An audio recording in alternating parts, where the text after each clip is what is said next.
5 seconds remaining. Dire team ban. Radiant team ban.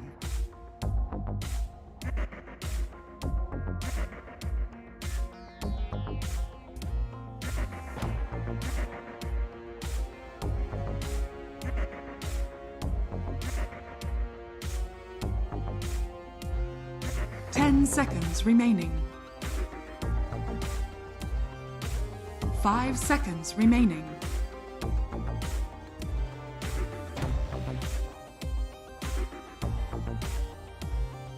Dire team ban.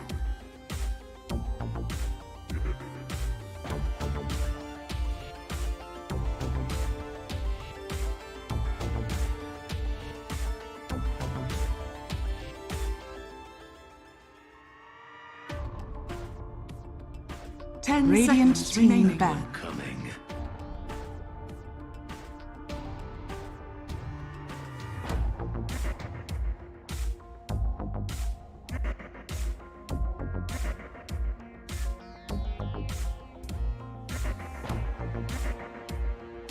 Ten seconds remaining.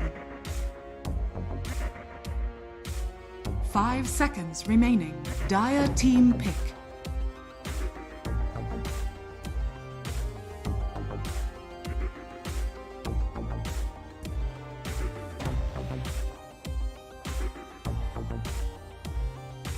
Radiant team pick. Ancient apparition.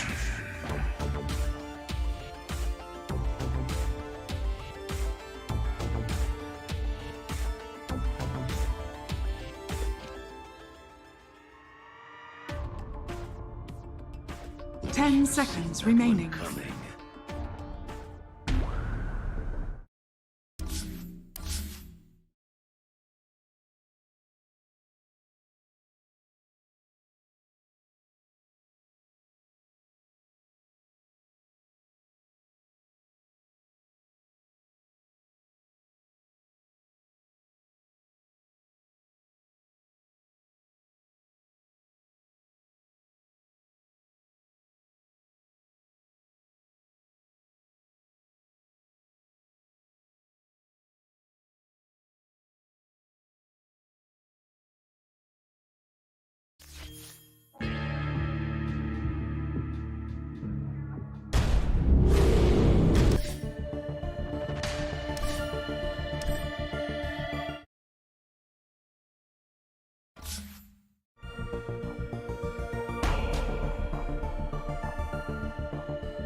Gotta respect that.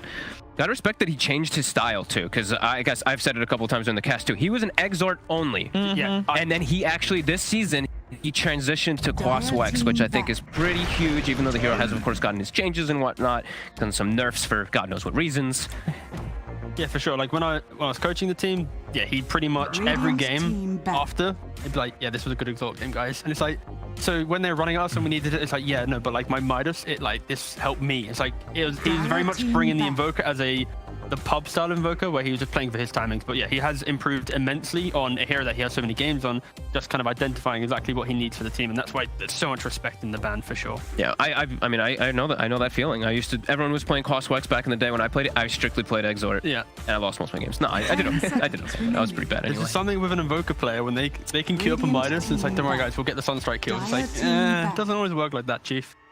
Okay, so we got the AA with the Tiny. I actually really like the combo with this. I think it just makes Tiny so much more threatening. The burst potential, it actually is back to what it used to be, that 3x avalanche kind of thing, even more so when they are under it. They do reveal both supports on the side of NIGMA with the start too, which is usually a bit of a concern. Yeah, teams can take advantage of it a little bit. I guess so, but I feel like in this scenario, the supports are so strong. They are. It's not like you're showing like, if this was like ABBA +1, like an ABBA AA, or even like the AA time, that's when I'd be concerned a little bit. But they already have immense team fight and laning presence that you can deal with a counter pick because your carry will have a free time farming with Warlock Hill. You can pick any offlaner to enable the Willow, so it's not the weakest of support openings. No, definitely true.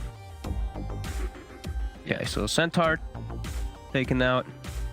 I kind of feel like this might indicate a tiny core with these type of bans. The idea of you want to be able to jump and kill something, and it just ensures that this mid Tiny will have a good time. And even kind of Ember as well. Even though we saw in the low division, Tiny did pretty well, but that was more just an outplay. He first blooded him. That kind of changes the whole dynamic. I wanted you to add that disclaimer real quick. Yeah, that is very true. No, I do like these bands. We see the Wraith King and the Medusa band, very popular. What Ace has been looking the strongest on, because besides that, he has been suffering a little bit on some of the other heroes that he gets forced on. His Voids, the Arc Warden, even though it was a very particular hero for him. They actually were close to winning that game. It was very close when he did play it, but it was a couple little slip-ups.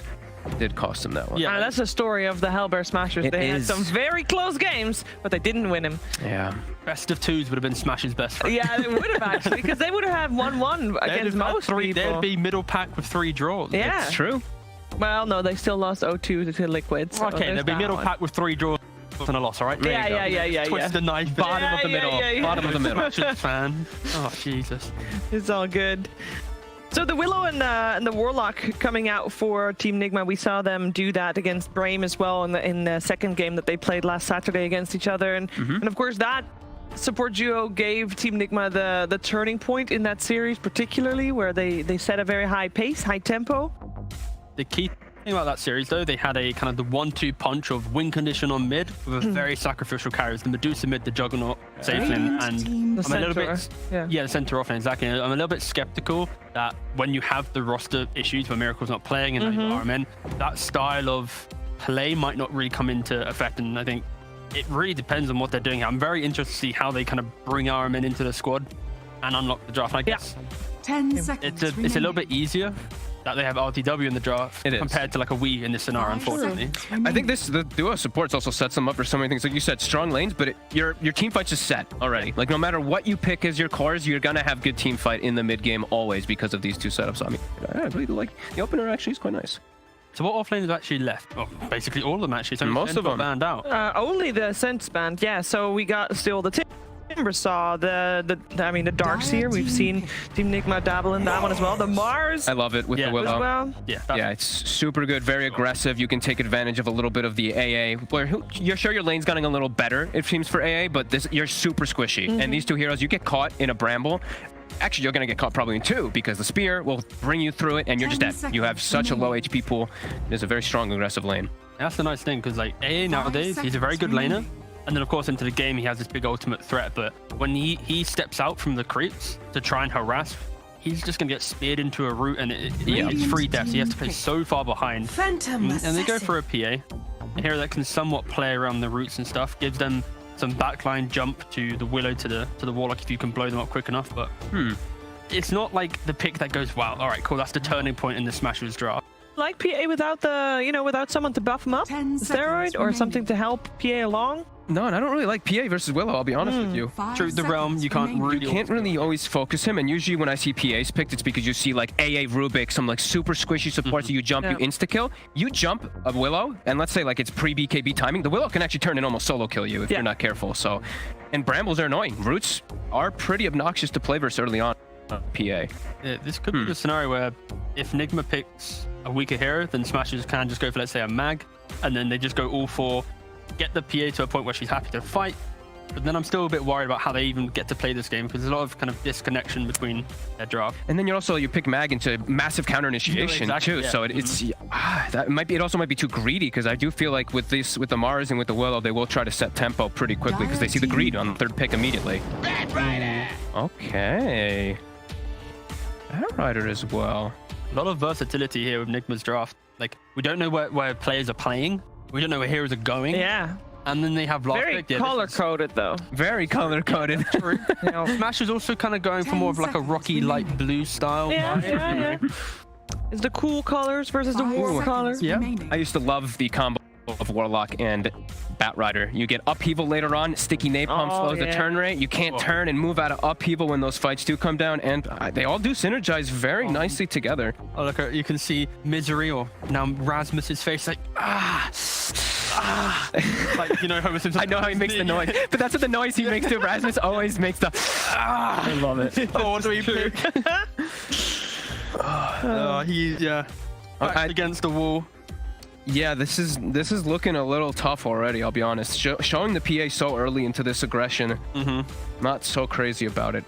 But they're gonna have to pick something that can actually do quite well to be able to battle early, because NIGMA's gonna bring the battle. Okay, I like this. I was gonna say, I feel like in this position now with these picks, you put the Tiny as your 4, and you at least pick a mid lane that can lane into either the Mars or the Bat or anyone. And Puck is traditionally one of the counters to Batrider, because you can always orb away from the Firefly, the aggression.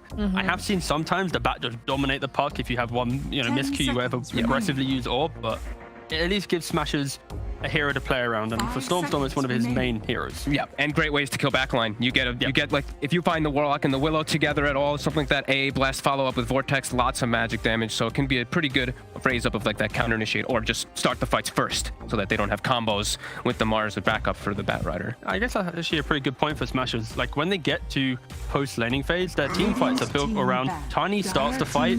If you ever waste Arena or Golem, then the mobility of PA Puck isn't punished. There isn't that hard lockdown, so they do have a really nice combo to play around, but you just need to get through laning phase, have the BKB, and then you're going to have a pretty good time. And we have now Oil Breaker too, right? We have the toss with the coil too, so they're going to have potential for those extra damage to be able to kill off these heroes, which I think they will. AA always does provide you also that extra damage, but whenever I see P, I'm always a little worried for damage in early game.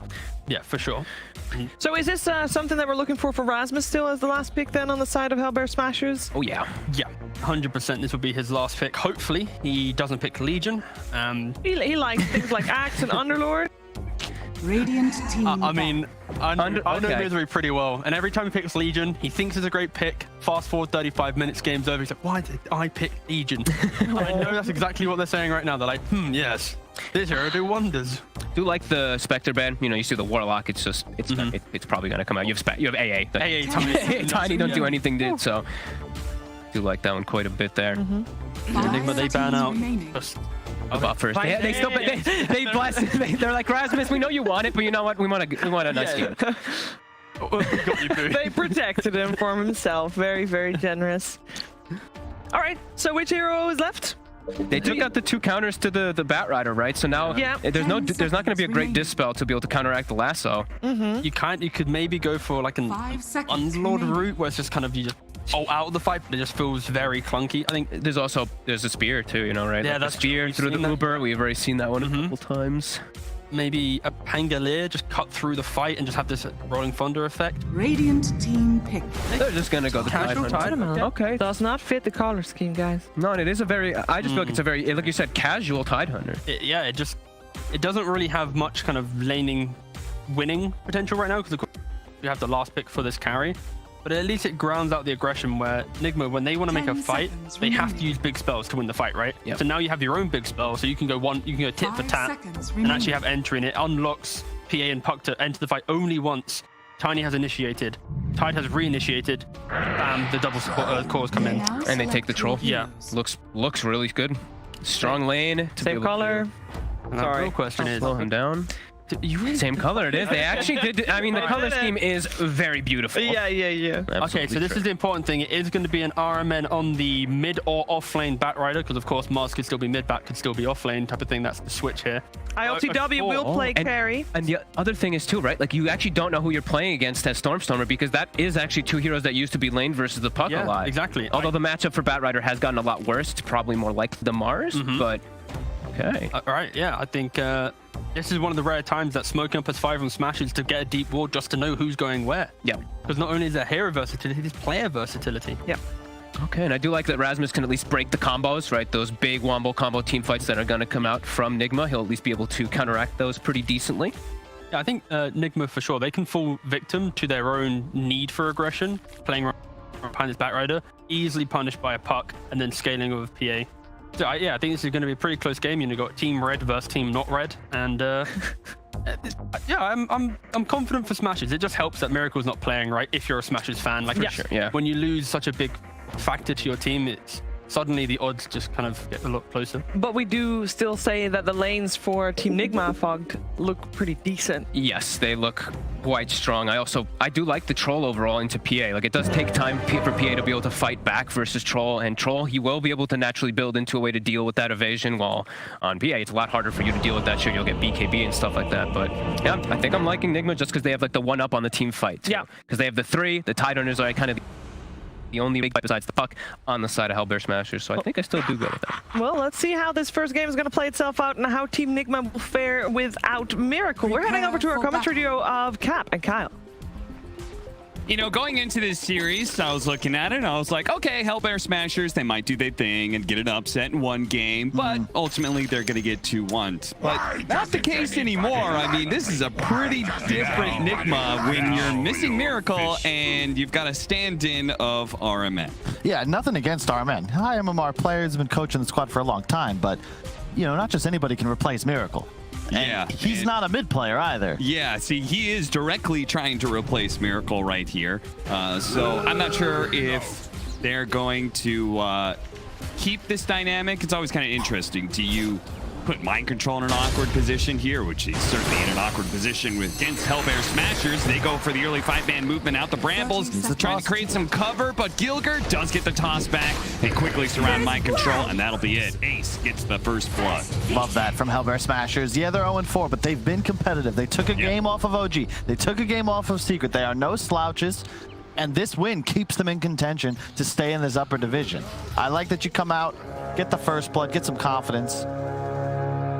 No, absolutely. Hellbear Smashers, they've got everything to be able to win, and this is the best opportunity for you to be able to take it too. So feels like that combination of things, it almost feels like Hellbear Smashers might end up being the favored team.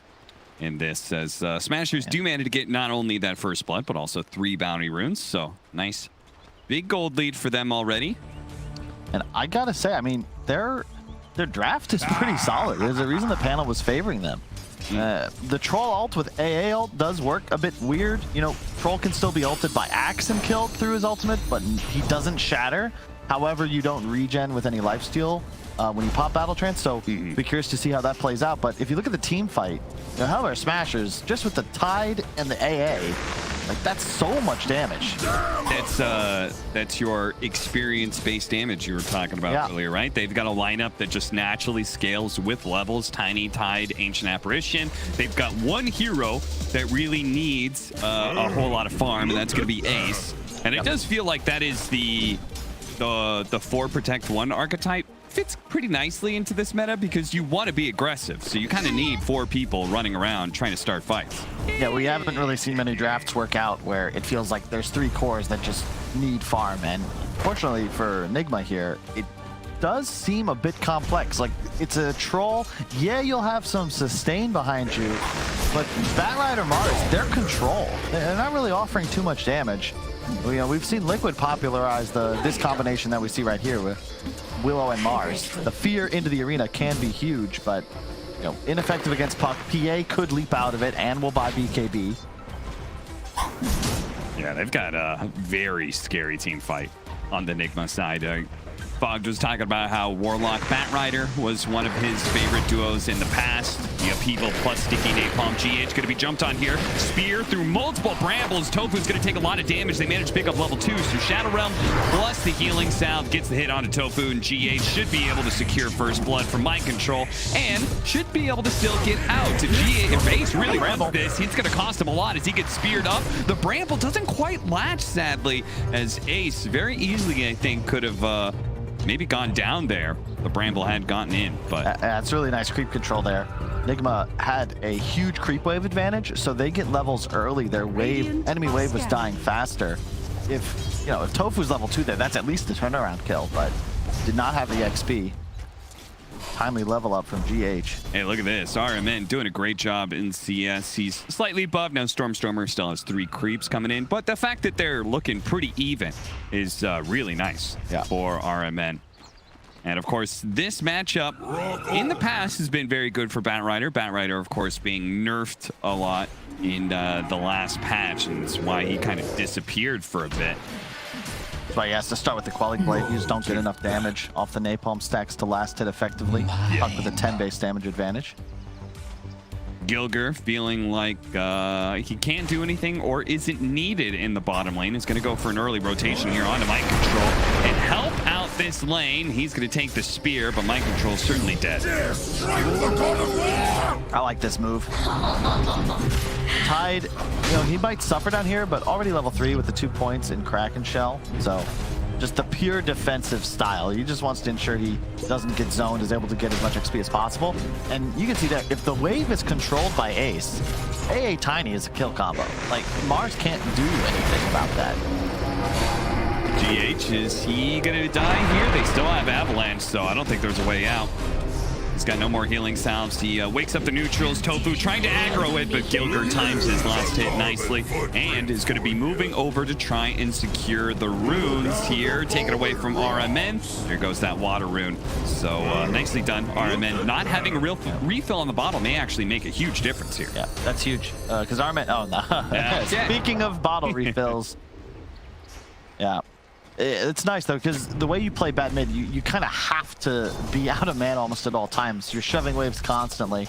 Napalm spam, Firefly for the rune spawn, so really well done there by Gilger, but, GH had died. Tactical feat. Because it's actually worth, in a way, for Bet, because he gets the free charge. That's something I really hope we see changed at a point. The fact that the fountain regen lasts long enough to both fill bottle and give that extra charge. Yeah. 2 extra charges. Yeah, the 4.5 sort of hit that you get out of this is pretty insane for sure. No doubt that bottle in some way needs to be nerfed. Because I think the refill, that should stay. But the 4.5 charges, maybe a bit excessive. GH does get out the Curse Crown, and he's got Mind Control running interference for him. Ace is still going to go for it. Immediately going to be speared up. Brambles is here, but GH is going to take too much damage too quickly. He dies again. Now, there is a price they pay for this. Hellbear Smashers are leaving their Tidehunter on an island. He's getting some pretty solid XP, already level 4.5, but not really much in the CS department. I think it's a worthy trade, though, because your PA, that's your one position. It's your hard carry, and it all is worth it, maybe, if they can get this kill onto RMN. He knew the Tiny was coming in thanks to a ward, but it looks like he underestimates the damage that the puck is able to put out. A double TP for that, too. This is the danger. The opening picks of NIGMA were this support duo, but not really the easiest active roamers, right? Tiny just shows up, stun, toss, no problem. Willow, Warlock, like, you need ultimates to do anything, really. Going for the power rune here, doesn't even spawn. Stormstormer is taking a lot of damage from Kuro. Another round of spells. GH going to throw that Lash Shadow Realm hits, and Tofu barely survives thanks to the stick charges he had leveled up. Now they managed to get the lasso here onto the Tiny, pull him back down into the river, so there's nowhere really where he can run into. And hey, look at that, a regen rune for your efforts as well, RMN. It's right back up to full plus. Stormstormer looks like he was grabbing the bounty rune. Doesn't quite time his phase shift correctly. Does take a bit of damage. In fact, the Bramble's landing, and that last hit, that's going to be enough. He's going to burn out, whether it's to Healing Ward or it's to Fatal Bonds. That was a really weird play from Stormstormer. They're just overconfident. The Warlock threat is real. Back in the day when I used to play this mid, this was like the hard counter to puck, because you just can't juke the damage. And the Fatal Bonds and the Shadow Word are deceptively high damage against a hero with such low base HP. And Stormstormer just doesn't respect the level 4 Warlock. Rasmus, if he really wants out of this, maybe could have Ravaged right away, but of course he will hold on to it, knowing that the Ravage is more important than his life. Meanwhile, top lane, they're going to go for the kill onto Mind Control. Again here, the Cold Feet barely manages to get him there, but he is level 6 and close to the tower, so they can't really play into him any longer. Yep. I like the build a lot by Mind Control. Early Bracer, Chainmail ASAP with a Raindrop and a full wand to boot. So 1200 HP, but even more so because that Raindrop is going to proc twice. Look at this double ward placement from NIGMA to make sure they know exactly where the Tiny is going at all times. Because he has to be successful in his rotations top and mid constantly. Yep. If they're going to be leaving the Tidehunter to dry out here at bottom lane. I wouldn't mind. See, the trouble with Tiny is that if it's a different, this is like the Mirana 4 position, right? You'd be doing more of like what GH is doing, stacking camps to help get his Tide back into the game. They have 0 ancient stacks, and oof, nice deny from Kuro. It is going to cost Kuro his life as they're going to get the coil toss combination, but he is rather tanky thanks to the levels that he's been getting. And it's going to take a long time for Stormstormer to actually get this kill. In many ways, this space is actually going to be well worth it for NIGMA. As the orb barely landing, but he's got another round of this. Boy, this is really costing them a lot of space. But at the same time, it looks like they may actually kill RMN. He barely managed to get the lasso to pull him back in. Ace throws out the dagger, try and finish him off, but he's still not dead. He has to jump into tower range to be able to get him. A crit will finish him off. Tofu now running out, does have the cold feet to ensure that GH does not feel comfortable diving that tower. So the space is in some way taken away by the fact that RMN dies to Ace. Why is Ace mid anyway? Just nice rotate. You can't stay top alone against the Mars. It's very scary. Yeah. He is level 7 with Arena active, and just time to ditch that area of the map. ILTW also showed up mid trying to get a little active. Well done by Kuro there. Again, NIGMA really good about this. They're always buying raindrops against puck. It's so value in this game. You saw 2 orbs just having the full damage negated. Not full from the spell, but the maximum block. One of the most value items in Dota 2. I think a lot of the top tier teams have been doing these swaps lately. Yep. It's the mid laner swapping to a side lane. Because he's strong, he can be in a more dangerous lane and have an impact. And then you give your carry the mid lane, which is hard to be able to gank. As you can see here, RMN, he's level 8. He's hard to bring down. They tried, but immediately he survives. Now they're going to get a turnaround here as Mind Control Kuro joining the party. Rasmus threatening that Ravaged, as he does have 17 stick charges as well. No, it's the right play. You, as a support, you sacrifice your early game to get your core online, and then they return the favor once you hit this 10-minute mark. And it's much easier also to play around a hero like Tide. You can see the itemization. Hood, right away, the full wand, so you just can't really kill Rasmus unless you want to commit probably 4 or 5 heroes, and if he has backup, that Ravage is a huge threat. He'd probably look to go there if the AA ult was going to connect, but no reason to blow the cooldown if you can't get at least 1 kill on a core. RMN comes back to mid with the Siege Wagon push on its way. It is a concern though. The 2 cores, Troll, yes, for sure. This hero will scale hard, but Batrider and Mars, just especially the way that they're itemizing, they're not real damage threats. You know, the Batrider mid kind of has to have a better start. You know, when we see this hero dominate, the bots are already up. He's on his way to a BKB at 15, 17 minutes into the game. And he gets a kill every time Laster's on cooldown. It's not really looking like that's going to be a possibility here for RMN. Another Ice Blast sailing on by.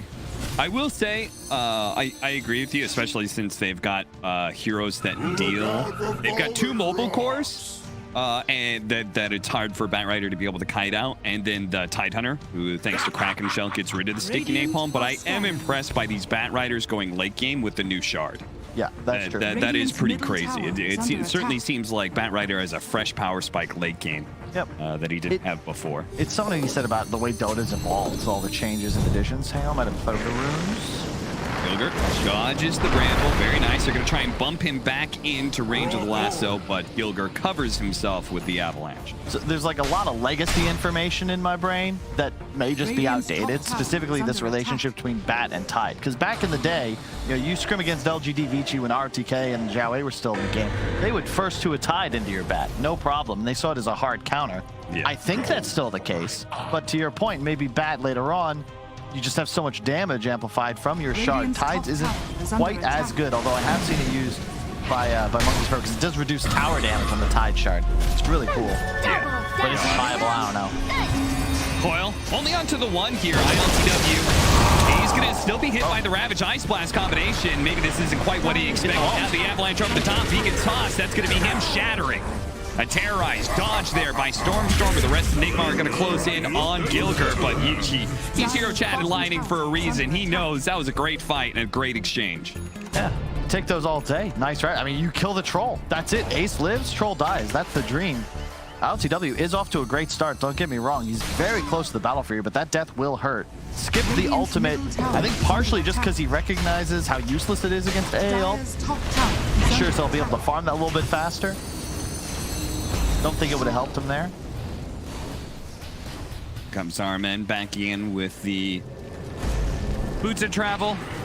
The Ravage is down, so NIGMA, how much can they get during this opening? And it seems like they really actually want to just straight up take mid tower. No coil for a bit either. It's still going to be difficult. And rather dangerous once they start taking more and more damage from the tower. I love this from Hellbear. They just bring the whole squad. You want to push this lane? You're gonna have to dive. Yeah, you don't have Ravage, but Rasmus is, you know, serving as an offensive lineman for his stack. You can't really go on Tide. This is the Dota mistake 101.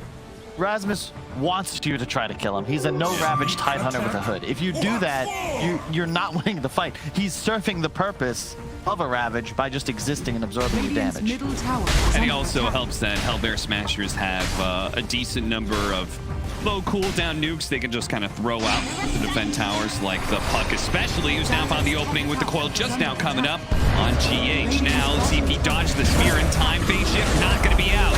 He gets speared. He gets stuck to the wall. Still not dead. Will manage to get off an orb. Jumps a little farther away, but the last hit from RMN is here. So he keeps on pursuit. He sees Gilgert. Kuro's Golem leading the way. He'll try and slow him down.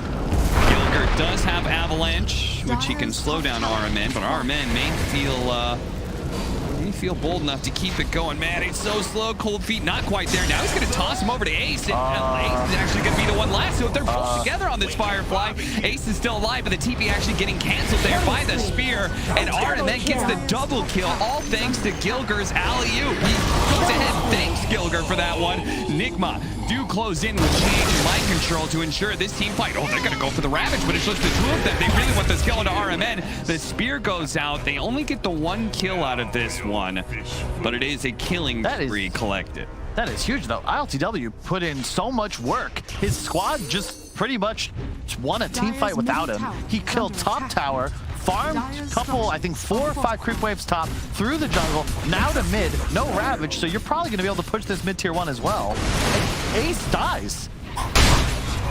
This is a huge lead now. LTW is taking on the game. He's a full Claymore ahead of the PA. Has the Battle Fury complete. Tofu caught out here. Trying to get a little vision. Fortunately, Ace does actually clean up the kill on GEH rather quickly. Radiant structures are They got the tower. NIGMA, they should be plenty happy with this. under attack. And indeed, they'll back up. So just the net worth exchange there, fantastic for NIGMA. But now you add in the fact that they've got this really nice map control. They took the enemy mid tower while still keeping their own. Cooldowns are still up for a little while on the Ravage and such. These are all fantastic things. You can see ILTW and his tip to RMN. He is very happy with the space he's gotten. He's 2,000 net worth ahead of Ace. He's a Yasha plus ahead. Like, he still doesn't have a Battle Fury up on Ace. So every minute that we see this disparity, that's an extra 200, 300 GPM the troll has as an advantage. That'll be reflected in the XP gained as well. And the map control now, because they've got mid tower, look at the ward coverage that Kuro's placed. It's beautiful. Yeah. He's got all three lanes in a way covered right now. Yep. Both jungles in the mid lane covered in wards. Nice aggressive wards that are going to be able to give you a good read of what Hellbears are up to. As long as you don't like lose a big team fight and the enemy starts pushing onto your side, but getting a pick off like this certainly helps his Ace. He's got to jump away here over to Tofu, and that'll be just enough space to get him out, and they actually lose GH in the process. So not bad for the Smashers. That's a very needed survive. Oh, Stormer missing the coil there. That could have been a nice exchange. They actually dropped the golem to make sure that Smashers don't really try and take this too aggressively. And they will start retreating. Ravage in 5. It's a 4 position for a 4 position so far, so with the Ravage ready to go, if RMN extends a little bit too deep, look at him, just the upheaval. Oh god, is Tofu gonna die to the golem like this? The spear comes out, the golem needs another hit, but he doesn't quite get it. RMN, is he gonna try and go for a flame break? He is, and he's got him too. Tofu gets burned out from a distance. They blow the Ravage to kill RMN for that though. Yeah, but that's, I mean, LTW was already in the pit, and now he looks to commit. Like, this is just go for Roche, of course. Like, this is the second or third time, the Rasmus Ravage just, it's too selfish almost. Like, that one kill, is it really worth it? Because you're losing objectives. You can only do this as LTW. You have so much map control, but again, the vision. Like, there's no fear now. You see your enemies, and he is solo killing Roche as we speak. Yeah. He's going to be a full Sanjin Yasha ahead of the PA with an Aegis in his pocket. Into the sunset. And after it dies, quite possibly 3 full levels as well. Gilger gets the spear on him with the brambles. And Mars Dark Willow. Those ultimates, man, combined together, you're probably just going to 100-0 almost anybody in this game. Radiant's middle tower LTW now with an Aegis and an SNY, so he can play in team fights really aggressively now. Considering how tanky he is, he can now, in a way, frontline for NIGMA. He's done, the whole team's done well. I mean, ILTW, they'll probably get a lot of credit if he ends up carrying this game, but his team has put in so much work. RMN really surprising me on his plays as this Batrider just because of how aggressive he's been able to posture. And look, the team is still looking to get active. There's still no Ravage, and they should know this. Solar Crest finished on Rasmus, but I just don't know if you actually have the damage to fight as Smashers right now. This troll is a huge problem. It certainly is, and NIGMA if Dire's the middle Smashers tower don't is choose under to fight them, they can start mowing down some towers. Troll's quite good at that. Gilger spotted here by GH. Radiant's middle tower. Nothing gonna come is of under this. Oh, I attack. like this.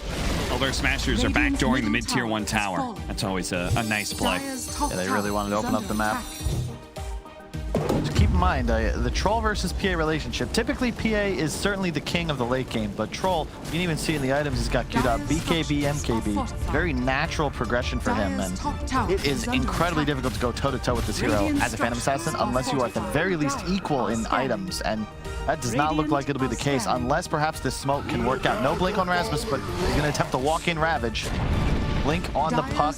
They need to try and get this Warlock. They're going to lead off with the coil onto the 2 supports with the Ice Blast coming in as well. They might just be able to burst the backline almost immediately. They do. 2 supports down. Mind Control gets off the arena though. And the puck, it's going to be a combo of ultimates that brings him down. RMN and Mind Control both down to about half health. Ace looking for his opportunity to jump in. Spots it now onto RMN. Meanwhile, the Tidehunter Rasmus being gone on by the Troll. Bit by bit, he will be whittled down by the Troll's damage. But now they're going to go for Mind Control as well. They're leaving ILTW from last year, which is a great idea if they can actually finish off Mind Control's Mars. But they can't. He's too tanky, it seems like. And Ace doesn't want to try and go for that kill with ILTW in the neighborhood. So they're going to back off. Ultimately, a 3 for 3 is the exchange. Man, that could have gone so much worse for NIGMA. I'm surprised they came out of that so nicely. Both supports died right at the onset. No spells cast by Kuro. They got the tier 2 though, so they'll be able to teleport right in, heal up Mind Control. It's the new outpost coming into play. This is that the 5 seconds versus 6 second TP. Maybe not super effective, but he got healed that much faster. And now they can just keep playing on Hellbear Smasher's side of the map. And even start taking over their triangle. And once a PA loses her triangle, I just don't know how you recover the game. Yeah. You know, because you are so reliant on hitting Ancients. I think Ace might have had to get a little more aggressive in that fight. He didn't actually enter it until it was 3-on-3. Sorry, I was laughing at Rasmus's inventory. He knows what he needs. And it's one item and one item alone. A Blink Dagger for him. It's like tofu. He's very dead. His Gilger, yeah, Gilger's gonna be caught out as well. Both the supports getting picked just outside of their base. There's nowhere for them to move. NIGMA, they're just kind of a wall. It just faded, but there was a ward on the high ground by top outpost in Dire Jungle. That was also sentryed by Kuro as he came in. Hellbear Smashers had placed a new ward and immediately got taken out, but it's why NIGMA continued to dominate in this area of the map. There's just been no vision for Hellbear Smashers. They have one ward now on the steps of the enemy woods, but this doesn't help them because Kuro and squad are not playing underneath it at all. They're just stealing the jungle and in this manner controlling both ancient spawns. So to your point, where does PA farm? Yeah. Throw in the combination of Mars having a Blink Dagger and RMN having his Boots of Travel. And if you play on the side lanes and you play really deep on the enemy side of the map to try and find farm, NIGMA could certainly close the distance real quickly. The phase shift is going to be able to dodge the spear, Mind Control. He's looking a bit unhealthy here at about half health. Not obviously going to commit. 3 more seconds till the Aegis expires. So Smashers really want to stall this out. But can they go on ILTW here? A BKB for both the carries. They just saw aces picked up, so they might need to be a little cautious here. This spacing, though, really benefits NIGMA. They're playing in the trees with their squishier heroes. You can't really get Kuro if he's going to play this far back. Stormstormer looking for an opening here. Spots GH, and he wants him to go for it, and they do. Gilger jumps him, hits him with a combo. Puck follows it up. Puck trying to protect his own life as best as possible. Gets a coil on just the bat run. They're immediately broken. The Ice Blast is going to follow it in. They need more damage behind it, though. They don't quite yet have it. RMN doing a nice job dodging around. Ace, the golem is thrown onto him. He's going to jump away back to Rasmus and Stormstormer. While the rest of NIGMA funnel backwards here. They're going to start poking on Mind Control. Gilger is being focused down by ILTW at the same time. But now that they're done with the Tiny, they're going to start rallying back. A 3-on-3 still. These teams very evenly matched when it comes to team fights. Both of them have a strong understanding of picking off these squishier 4-position heroes. GH got to be a little bit careful since he did buy back in this fight. So I guess 2 for 3. You can see the big difference between these carries. Ace forced to play like an assassin, whereas LTW just playing like a bully. He's not targetable. Wasn't even forced to use BKB there because they simply cannot go for him right now. Just stealing the enemy bounty rune, just ignoring the fact that Hellbear Smashers are 5 alive.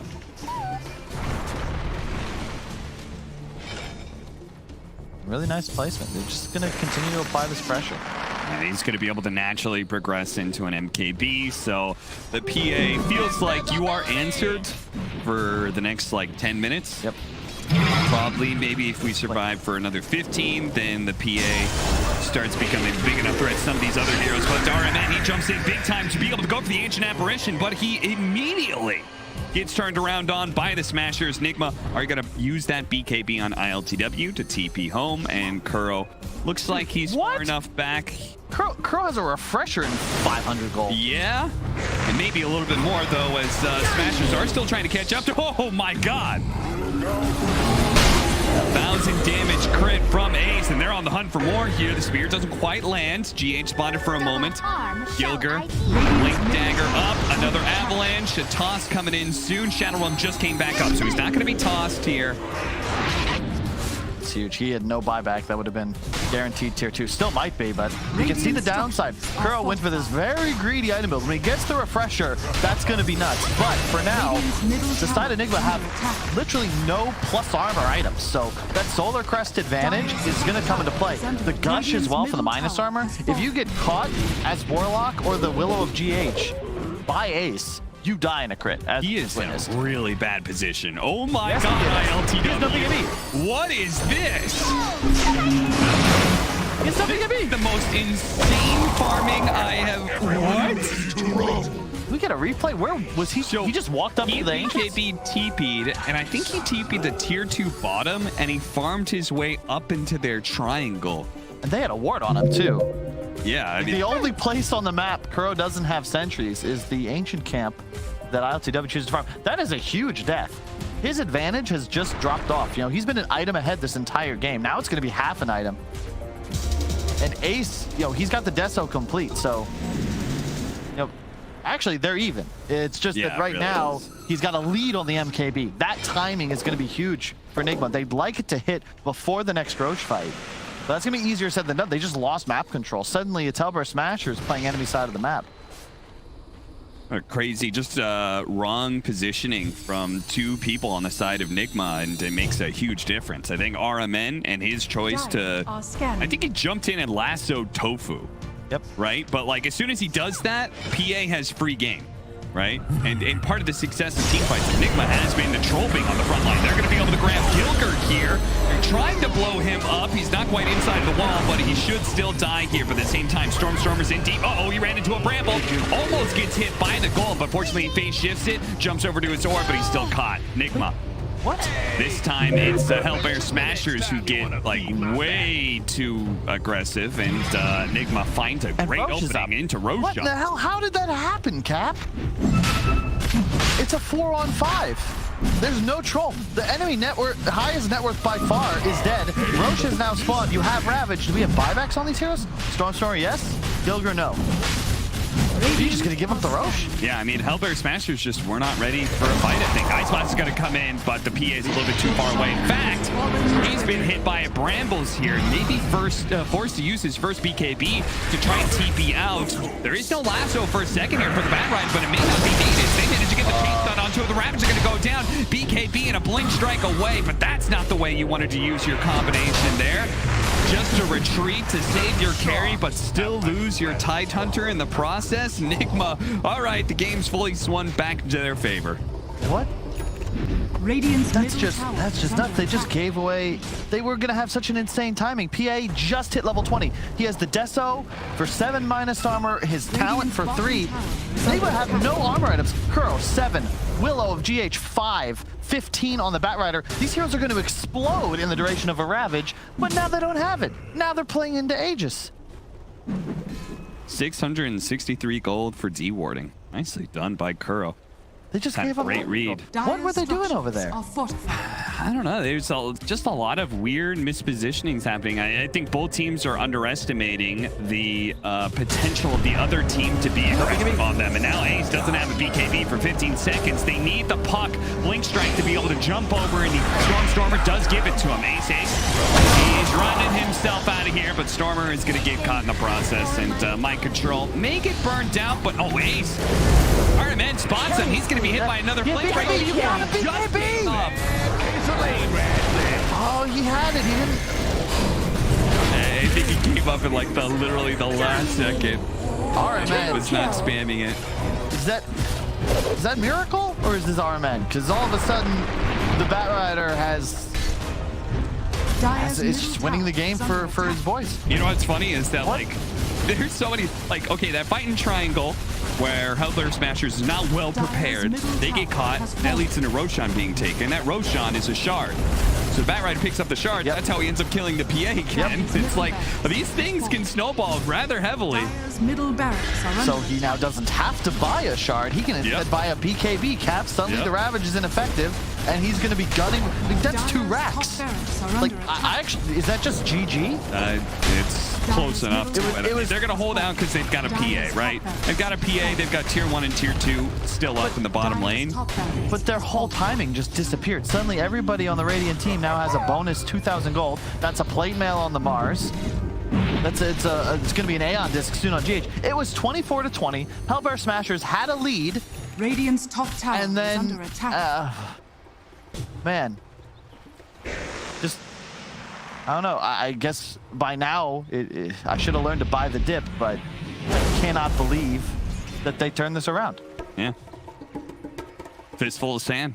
It all just slips through their fingers, and Hellbear Smashers, who had an opportunity to take control of this game. Plate mail on the bat. Now they're dealing with the BKB plate mail Batrider, who has a shard. PA no longer has that instant kill potential because Team NIGMA just picked up like a bonus 30 or 40 armor across their players.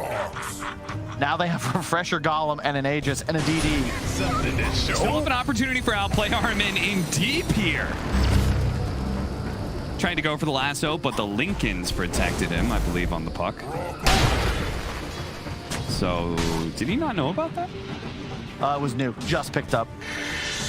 It's the right choice too, mostly for the defensive application on PA, because otherwise, right, there's no protecting him. He can BKB, but still get lassoed and he'll be done for. It's a pretty sick move. If he didn't have that Lincolns, they would have just found a insanely good pickoff to end the game. Still looking very good for NIGMA as they have 1 minute left on the Aegis and should be able to run up to high ground and force something. Hellbear Smashers, they might be able to stall until the Aegis is down, but it's probably going to cost them a lot. Maybe buybacks, maybe Ravage. Do have Glyph, but look for Kuro just to drop the bomb. He's got 2 of them. Yeah. Oh, and double damage too? Yeah, they could definitely force a response from Smashers now before this Aegis is gone. So now, okay, they're not going to wait. The Lotus Orb going off actually does manage to get the lasso back turned around, but it doesn't matter. Gilker is being ripped apart by an ILTW. They do have a buyback though. RMN almost getting critted down to death. He's got to be careful of that MKB. Double damaged up by LTW, who's running down heroes right now. That is going to be the use of his ultimate. He's got 14 seconds left on the Aegis. They really need to take this Megas now because he won't have those extra lives soon. ILTW toss back, and they do take him out before the Aegis expires. Now the Golem's double dropped in. Spaceshift is going to be able to dodge one of them. Instantly Ravage up. Can they burst him down? He doesn't have his ultimate. He eats the cheese, but he still is getting chunked on by Ace. Now Smashers, they haven't even lost their barracks just yet, are going to look for more. Everybody else, maybe they can catch the Dark Willow here, but other than that, great fight for Smashers. They will hold. Oh man, so they kill him a second before Aegis respawns, but sick play. The BKB was down, so Gilger with the immediate toss back forces LTW to be out of position. He had no ult either and used it purely offensively. Yeah, he just used it. He's just like, I'm in, but Kuro didn't drop the rocks. Then he does onto the puck. Both of them, both are dodged. Like, why did they need to initiate here? You can just chill. Just let them go on LTW. It's all good. Like, use the arena maybe if you want to, but it's all fine here. Okay, everything's good. You don't need to do this if you're ILTW. You can just hit the racks. You have a DD. Instead, he's now forced into the tier 4s. You're going to see a toss back in just a moment from Gilger. Beautiful toss back by Gilger that saves the barracks and puts the troll in a very bad position. Yeah, they get the crit. But now watch Crow. Golem 1, Golem 2, what? And then there's just a route. Like, if you're going to use that, that should be, you know, I don't know, you ever play StarCraft 2, you know, when you're launching nukes, like, you want to put it closer to the enemy base full of workers. You don't want to aim for the army. Or in this case, I guess the lone Dragoon. Not ideal. And I don't know if this is going to turn it around necessarily, but at least Smashers have some breathing room. They're going to have a Satanic soon on their PA. Don't know if I like that choice, actually. He might need damage, but I guess they're considering that if our PA can actually, like, live and just go toe-to-toe with LTW. Gilbert breaks the smoke and blinks away. Very nice by him. Smashers may still be caught in the process. Dagger doing a lot of damage here. They're going to poke at mind control some more. Uh-oh, Brambles actually caught him and terrorized as well. Stormer is just dead. Got buyback. Now they've got the Gold Scepter. He does have a BKB. He's going to jump back first, holding on to that magic immunity for as long as possible.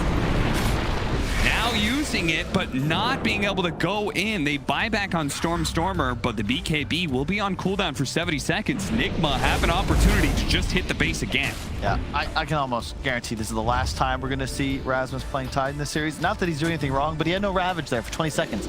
They might have an opening to fight to use that buyback, but without Ravage, they just don't feel comfortable. However, this is a sick backstep. They've got great vision. They see the support. They see the two back line. They get them together in a combination, but the AL disc protects GH. He was aware that this could be a possibility. He saves himself. Mind control's going to be rooted to the spot, but it's ILTW who's already smashed in Ace's head. He rips them apart with that MKB, and as soon as Ace is gone, the fight's done. They don't have any damage. This is a 4 protect 1 lineup. There's nothing left. So that's it. Radiant structures NIGMA. are fortified. Don't even get the Ravage. Oh my. Oh, Cap. I was like, they're going to go. They've got vision. This is such a sick opportunity to just. Oh, no. Like, you got to, at one point, your guns are loaded. Just blink in and pray, right? Use everything. Instead, we see the game end. Coil. I don't even know if it might have been used, wasn't effective. Ravage unused, and shout out to RMN, newest mid player for Team NIGMA, bringing home the bake, and they get the W in our first game. Good stuff from